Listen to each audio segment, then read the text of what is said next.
কাপল blog কিন্তু মানে couple video দিয়ে কিন্তু শুরু করছি আমি। তখন কেউ ছিল না। আপনি 2022 সালে বা 2021 সালে সেরা জুটির ভিডিও দেখেন, ইউটিউবে সার্চ দেন, দেখেন আমার ভিডিও আসবে। আচ্ছা, এখন ভিডিও বানাই না, কারণ ওইটা ছিল আপু। আপনি কিন্তু একটু আগে প্রশ্ন করছেন যে যারা নিয়ে ভিডিও বানায় মানে তারা নিয়ে কি সামনে ভিডিও বানানোর কোনো প্ল্যান আছে কিনা। আমার কোনো মানে আমার বউ তো, আমি বিয়ে করছি 3 বছর, প্রেম করছি এমন মানে সব মিলে 3.5 বছরের মতো হইব। আচ্ছা, আমি তো বউরে প্রেজেন্ট করি না, পারলে করতে পারতাম কিন্তু করি না। কেন? কারণ আমি পুরুষ।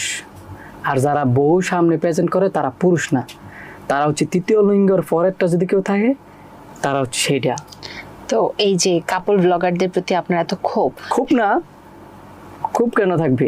আমার কথা হচ্ছে তুমি নিজে কিছু পারো না দেখে বউ সামনে আনো। তোমার সামনে আমারই একটা প্রশ্নের উত্তর দেন আপনি না, ওদের মধ্যে কি